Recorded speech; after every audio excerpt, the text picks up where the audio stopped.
क्या कहेगा?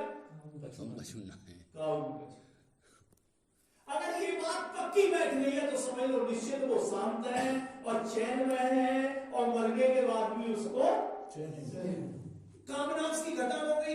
काऊ में कहूं कछु न तो वो देश की इच्छा करेगा कि फलाने देश में लगा जाए, और न किसी पद की इच्छा करेगा कि वो जान गया है किसी में कुछ भी नहीं। तो क्या आप ऐसे हैं सब? बहुत सत्संग किए हैं आपने कि आपकी मति ऐसी हो गई है, आपकी मति में कहीं आकर्षण तो नहीं रहा? संसार की कोई वस्तु, विषय, रूप, धन आदि तुम्हें मोहित तो नहीं कर लेते, खींचते तो नहीं है? अगर खींचते तो फिर सत्संग का प्रभाव परिस्थिति बस कह रहा है। ये बात समझे? परिस्थिति बस कह रहा है, मजबूरी में कह रहा है, सत्य में ना कह रहा, वास्तव में ना कह रहा। कल्याण कहाँ है जाओ? तो बस, तो फिर चैन नहीं मिलना। अगर कहीं मन लगा है, कहीं किसी में अनुरक्तता है, आसक्ति है, लगाव है, संग है, संग दोष है, इसीलिए निर्माण मोहा जिसंदोषाध्यात्म नित्या विनिर्वृत्ति कामा द्वंद्वैर मुक्ता शब्दों संगे गच्छन्ति मूला पदम अव्ययम्। वो वांगू के उतरे वाले छत्रवाल से इस श्लोक को बहुत बोला करता, हमने उनका यही नाम रख लिया, निर्माण मोहा। तो बड़ा मार्मिक है, हमें बहुत विचार करना चाहिए। हमें स्वाध्याय का अर्थ यही नहीं कि हम गीता रामायण पर जीवन भर गीता रामायण पढ़ते पढ़ते हम गीता बन के रह जाएं, रामायण पढ़ के रह जाएं। एक बहुत वृद्ध व्यक्ति, पद उनका लेखपाल से रिटायर होने के 20 साल बाद कैंसर से पीड़ित, मृत्यु का भय, और वह एक युवा 30 वर्षीय एक युवा को बुलाकर निवेदन कर रहे हैं कि मुझे दीक्षा दे। और जब उस युवा ने पूछा, करे तुम तो व्यास थे रामायण के, तुम तो रामायण के व्यास थे, तुम तो रामायण को सुनाया करते थे लोगों को, तुम क्या कह रहे हो? तुमने कोई गुरु नहीं बनाया? कि क्या गुरु? मैं गुरुओं में कोई ना कोई कमी देखता और मैं किसी को गुरु नहीं बना पाया। अब मुझे लग रहा है कि मैं निगुरा रहा और मुझे कोई गुरु नहीं बना पाया। तो हमने कहा तो तुम वेदांत भी नहीं, तो इस उम्र में आदमी वेदांत भी नहीं पढ़ सकता, दर्शनों का चिंतन नहीं कर सकता, उपनिषदों का चिंतन नहीं कर सकता। अब उनसे कहा, उस युवा ने क्या तुम्हें क्या, अब तो तुम उम्र बहुत ज्यादा हो गई, अब तुम न अध्ययन कर सकते हो, न विचार कर सकते हो, न ध्यान कर सकते हो, चारपाई पढ़े हो, न भजन कर सकते हो, क्या कुछ भी करो, मुझे कम से कम नाम दान तो दे दो। तो उन्होंने कहा, तुम नाम भी नहीं जान पाए कि मेरी किसी नाम में श्रद्धा ही नहीं हुई। इतने नाम थे, कृष्ण जपू का, राम जपू, विष्णु जपू, ओम नमः शिवाय जपू, ओम नमो भगवते देवाय जपू, आदि आदि, कोई कभी गायत्री मंत्र जपा, कभी कुछ जपा, लेकिन एक मंत्र में मेरी श्रद्धा और न एक नाम में मेरी श्रद्धा। अब आप ये कहेंगे अशोक जी बात ज्यादा करते हैं, हमें संचालक बनाना नहीं चाहते थे और ये फिर आ गए। हमने ये कहा, हमें 1-1.5 वर्ष से कह रहे हैं आप नाराज जी बाबा, अब तो किसी दिन यही कहेंगे कि तुम बड़े घमंडी हो। हम इसलिए सुनाना चाहते हैं, आप मेरे परिवार हो, आप हम स्वजन है, हमारे वो परिवारी जन जो हमारे विचार के अपोजिट है। मेरे कहने से जो मेरी पत्नी या मेरे भाई या मेरे पिता और मेरे चाचा ताऊ भाई, वो इससे भी नाराज है कि मैं यहां तक आया, सत्संग में काम छोड़ रहा हूं। अर्थात वह जागरूक नहीं है, वह विचारवान नहीं है। तो उनसे ज्यादा आप मेरे अजीज हैं, आप मेरे घनिष्ठ हैं, आप मेरे असली परिवारी जन आप हैं। मैं ये बात कहना चाहता हूं। जाते हैं वह राम नाम की महिमा सुनते हैं, अध्यात्म की महिमा सुनते हैं, लोक पर लोक में तुम्हारा विश्वास है, आप ईश्वर के प्रति आस्तिक हैं, विश्वास वाले हैं, आस्थावान है आप। इसलिए मैं आपको नमस्कार करता हूं, आपका सम्मान करता हूं। आपका पढ़ने की जरूरत नहीं, आप शास्त्रों को न पढ़ सको तो मत पढ़ो, लेकिन अपने को पढ़ो।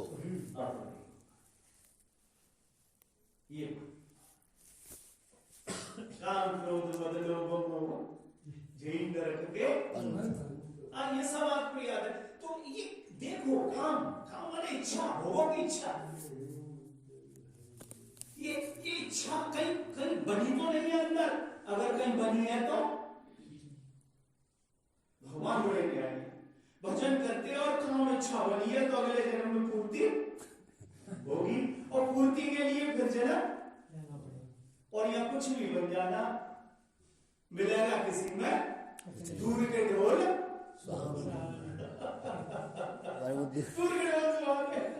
मिलना कुछ नहीं है, फिर भी पछताना ही होगा, रोना ही होगा। इसलिए जाग जाओ, पूरी तरह जागरूक हो जाओ, सावधान हो जाओ और विवेक रूपी तलवार से जो आसक्ति का दोष है उसको काट दो। न रूपम से तथोपलभ्यते नाम तो न चाद्यम प्रतिष्ठा अश्वत्थमेनं सुबलूलमूलम असंग शस्त्रेण दृढ़ेन छित्त्वा। वैराग्य रूपी तलवार से विचार करके इस जो ये वृक्ष है अश्वत्थ, ये पीपल का जो संसार रूपी वृक्ष है, इसके मूल को जो मोह रूपी मूल है हम उसको काट।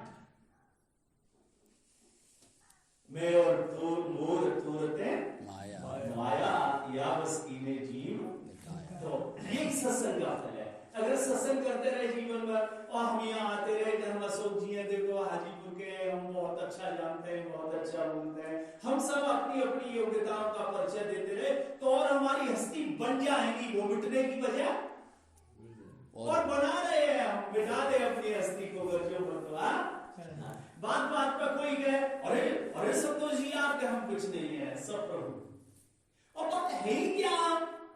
अच्छा जब बिल्कुल हम चिता में जाकर, समाधि में जाकर, मिट्टी में मिलकर, राख बनकर, जल में गलकर ही मानेंगे कि हम कुछ नहीं है, पहले ही मान लेंगे हम कुछ नहीं है। हमारे पूर्वज भी कुछ भी नहीं थे। उन शमशान में जाके देखो जहां आज हड्डियां तक पता नहीं बाबा चाचा की, वो कुछ दिन तक तो देखते रहे हमारे बाबा यहाँ लगे, इसके बाद आज वहां कुछ नहीं, चरागा बन के घासें गड़ी है, उनका कहीं पर भी नाम निशान नहीं। दुनिया से जाने वाले जाने चले जाते हैं, कोई ढूंढे कैसे उनको पग तक के नहीं है निशान। इसलिए हम बहुत सावधान हो जाए। अपनी वाला नहीं, जो अविनाशी, जो अव्यय अविनाशी मौजूद है, जो निर्विकार मौजूद है, अव्यक्तो अयम् अचिन्त्यो अयम् निर्विकारो अयम् उच्यते। हे अर्जुन, ये आत्मा कैसा है? निर्विकार, अचिंत्य, अव्यक्त, नित्यम सर्वगतम स्थाणु अचल सनातन। जो सनातन है, अचल है, स्थायी है, सदैव रहने वाला है, जिसका मृत्यु भी, जिसको का नाश करने में कोई समर्थ नहीं, उसको हमें सत्संग के द्वारा जान लेना चाहिए।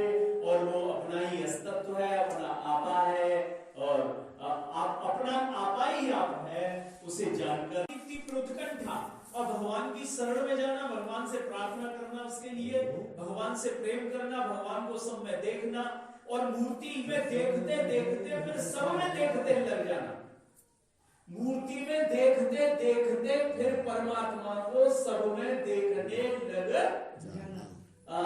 तो मूर्ति में देखते देखते प्रचिन्न भक्ति है, और जब वह व्यापक हो जाती है, सब में परमात्मा दिखता है, तो वो अपरिचिन्न हो जाती है, वही ज्ञान में परिणित हो जाती है। ये कोई कहता होगा कि ज्ञान भक्ति दो मार्ग है, भक्ति सरल है, ज्ञान कठिन है, कोई कहते होंगे, कह रहे होंगे, लिखते होंगे, शास्त्रों में होगा, लेकिन तुम तो सत्संगी हो, तुम विचारवान हो, तुम जान गए और ठीक से कि भक्ति परिपक्व होकर, परिणित होकर ज्ञान में परिणित हो जाती है। देखत देखत ऐसा देख मिट जाए बहुत और रह जाए एक। भगवान की बात बड़ा कहते यज्ञ बसते यज्ञ में कहते कि जो मुझको मात्र ना काष्ठे विद्यतो देवा न सलाया मत्सुच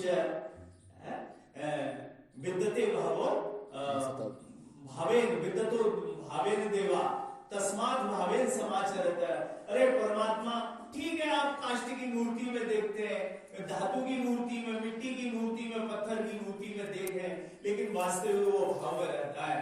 अगर तुमने उस परमात्मा को मूर्ति से निकालकर बाहर नहीं देखा तो भगवान कृष्ण कहते हैं वह फिर पशुओं में गधे के साथ। इसलिए आप अपना स्वाध्याय करें कि आपको इस मूर्ति से बाहर हम तो लोगों से कहते हैं कि दुश्मन में ना दिखे तो मित्र में तो कम से कम देख ही लो। दूसरों के बच्चे में भगवान ना दिखे तो कम से कम दूसरों की पत्नी में ना दिखे तो अपनी पत्नी में ही देख लो। बात तो हंसी की सी है लेकिन गंभीर बात। इसलिए अभी तक हमारे देश समाज में कहा जाता है माताओं को पति परमेश्वर है, लेकिन अब तो और ज्यादा चिंतक हो गए, पत्नी में भी भगवान को देखने की बात करने लग गए, क्योंकि जब सबकी बात आ जाती है। इसलिए आज हम मंचों से कहते हैं कि पत्नी सदैव सम्मानीय है, पत्नी से प्रेम करना चाहिए।